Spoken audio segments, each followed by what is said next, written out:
안녕하세요. 알기 쉬운 입시 정보입니다. 오늘은 지난주 건국대학교 교과전형 입결 분석에 이어 학생들이 정말 가고 싶어하는 학교 중 하나인 경희대학교 교과전형 입결 분석에 대해 다뤄보겠습니다.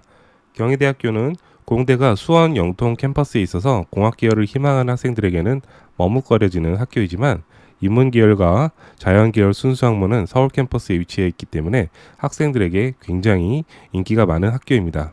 자, 그럼 경희대학교 교과전형 3개년 입시 분석 오늘도 한번 살펴보겠습니다. 가장 먼저 경희대학교 교과전형의 전형 방법을 한번 살펴보겠습니다. 경희대 교과전형의 추천 인원은 학교당 재학 인원의 5% 이내입니다.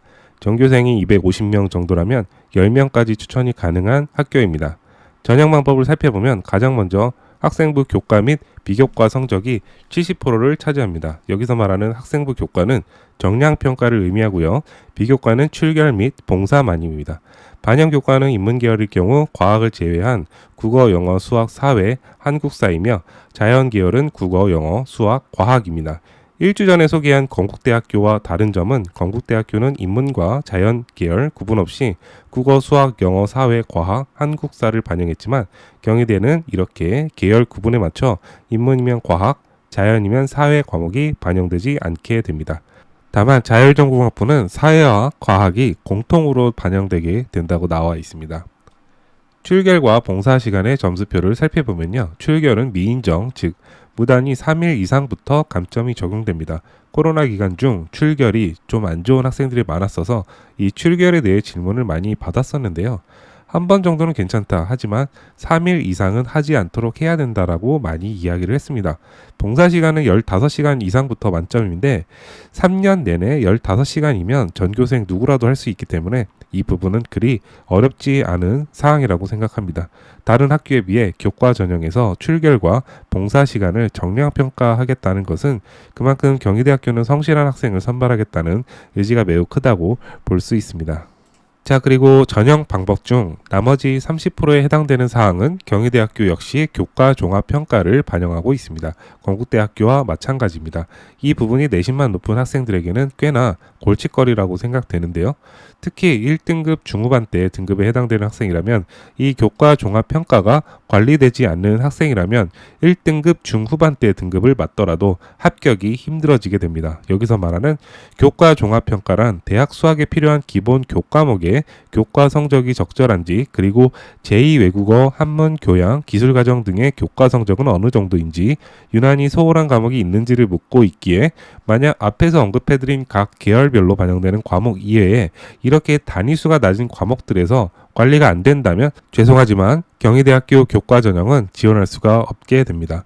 이게 그렇게 크게 반영되겠냐고 반문하시는 분들이 계시다면 네, 엄청 중요한 영향을 차지합니다. 왜냐하면 경희대학교를 지원할 만한 학생들이라면 이런 모든 과목들을 매우 잘 챙겼을 가능성이 크기 때문입니다. 그렇기 때문에 이 영상을 보시는 고등학교 1학년에서 2학년이 있다라고 하시다면 반드시 경희대학교 교과 전형도 종합 전형 하는 것처럼 준비해 줘야 한다는 것을 명심하셔야 됩니다. 교과 종합평가에는 이렇게 교과 성적을 정성적으로 평가하는 것 이외에도 세부 능력 및 특기사항의 기록을 통해 지원하고자 하는 학과에 맞춘 관련 활동이 있는 것도 굉장히 중요하게 됩니다. 그래서 앞에서 언급드린 바와 같이 경희대학교 교과 전형으로 준비하시려면 종합 전형 준비하는 것처럼 꼭 준비해야 한다는 점을 강조드리겠습니다. 자, 마지막으로 경희대학교의 수능 최저력 기준에 대해 설명드리겠습니다. 이전 건국대학교와는 달리 경희대학교는 수능 최저력 기준을 적용하는데요. 인문과 자연계열은 모두 수능 과목 4개 중 2개의 영역 합 5등급 이내이며 메디컬 계열의 의학과, 한의학과, 치의학과, 약학과 모두 4개 영역 중 3개 영역 합 4등급 이내입니다. 메디컬 계열이 아닌 일반 계열의 학과는 거의 대부분 수능 최저 충족률이 70%를 넘기 때문에 이 정도 수능 최저는 그리 높지 않은 수치입니다.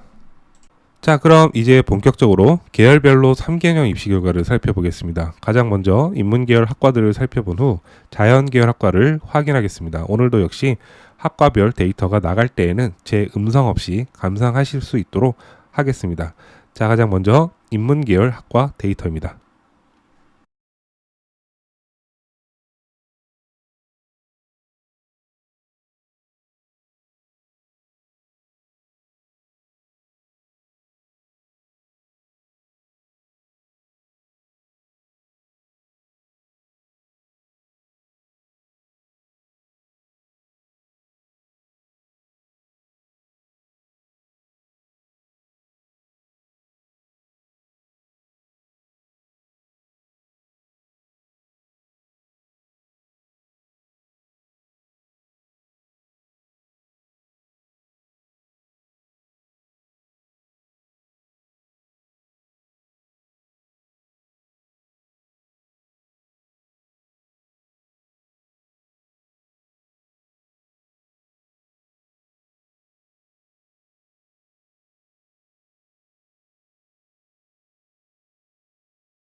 자, 그럼 인문계열 학과들의 데이터를 종합적으로 살펴보겠습니다. 최근 발표된 2024학년도 최종 등록자의 70% 등급을 오름차 순으로 하면 가장 높게 나타나는 학과는 역시 한의학과 인문계열이고요. 그 밑으로는 조리, 푸드 디자인 학과로 나타납니다. 그리고 간호학과 인문계열 역시 매우 높은 입결을 보이고 있고요. 미디어학과, 빅데이터, 회계 등이 상위권에 위치해 있었습니다. 가장 낮은 학과 순으로는 프랑스어학과, 러시아학과, 중국어학과 같은 주로 어문 계열 학과들이 위치해 있는 것으로 확인됩니다.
자, 이제는 자연계열 학과들의 데이터 종합입니다. 역시 2024학년도 기준 70% 최종 등록자 평균으로 보면 가장 높은 학과는 역시 의학과로 나타납니다. 내신이 1.0으로 나타나는 것으로 봐선, 그리고 모집 인원이 2023학년도에는 11명이었다가 2024학년에는 18명으로 늘어남에도 불구하고 2개년 입결이 1.0 등급으로 나타나는 것으로 봐선 해당 학과에 반영되는 과목이 모두 1등급인 학생밖에 없는 것 같습니다. 그 뒤로 치의학과, 약학과, 한의학과로 나타나고요. 메디컬 계열이 매우 강세로 나타나는 것을 확인할 수 있습니다. 그 뒤로 화학공학, 생물학과, 유전생명공학과, 식품생명공학과, 생체의공학과, 한방생명공학과 등 경희대 역시 생명과학 계열 분야 역시 매우 높은 입결을 나타내고 있습니다. 지난 2022학년도부터 약학과가 학부로 선발됨에 따라 더불어 이런 생명 계열이 매우 높은 입결을 나타내고 있는데요. 이런 현상은 1학년 때에는 약학과 혹은 의대나 간호학과 등 메디컬 계열을 희망하는 학생들이 2학년 때부터는 등급이 낮게 나오게 되면 이런 생명과학 분야로 의회에서 지원하는 경우가 매우 많아지기 때문인데요. 제가 다니는 학원 학생들 중 자연계열, 특히 여학생들은 거의 대부분 10명 중 7명 정도가 이 생명계열 학과를 선호하기 때문에 등급이 비슷하게 나온다고 하더라도 비교과에 따라 합격이 좌우되기 때문에 매우 치열하게 준비하셔야 되는 학과들입니다. 자, 그리고 반대로 하위학과는 우주과학과, 건축학과, 사회기반 시스템 공학과, 건축공학과 등으로 나타나는데 자연계열에서는 경희대뿐 아니라 건축 관련 학과들이 대부분 낮은 입결을 보이고 있습니다. 썸네일에서 밝혔듯이 경희대학교는 갈수록 입결이 높아지고 있는데요. 인문계열은 50% 등급 컷이 1.91에서 1.78 그리고 1.82, 70% 등급 컷이 1.99, 1.82, 1.88로 2023학년도에 비해 2024학년도가 낮게 나타났지만 자연계열은 50% 등급 컷이 1.80에서 1.66 그리고 1.64, 70% 등급 컷이 1.85, 1.73, 1.70으로 매년 높아지고 있습니다. 따라서 경희대학교를 희망하는 학생들이라면 지금의 이 내신 등급 데이터를 잘 유념해 놓으시고 지원하는 데 있어 부족함이 없도록 채워주시기 바랍니다. 특히 일반고 학생들은 거의 보통 2등급 초반대에 경희대학교를 교과 전형이 아니라 면 종합 전형으로 지원하다가 탈락하는 학생들이 매우 많기 때문에 일반고에서는 가장 먼저 교과 전형을 최우선으로 삼으셔야 됩니다. 여기서 말하는 일반고란 지난주에도 이야기했듯이 일반고에서도 학업 성취도가 아주 낮은 일반고를 의미하기 때문에 부디 오해하지 않으시길 바라겠습니다. 자, 오늘도 제 영상 시청해 주셔서 감사드립니다. 영상 콘텐츠를 더 많이 올리고 싶기는 한데 핑계를 삼아 제가 하는 업무가 입시 상담도 있고 입시 자료집도 제작해야 되는 어려움이 있습니다. 하지만 그럼에도 일주일에 한 번이 아닌 2번 정도는 더 올릴 수 있도록 지금보다 더 노력하겠습니다. 입시를 더 쉽고 명확하고 가독성 있게 전달해 드릴 수 있도록 더 노력하겠습니다. 감사합니다.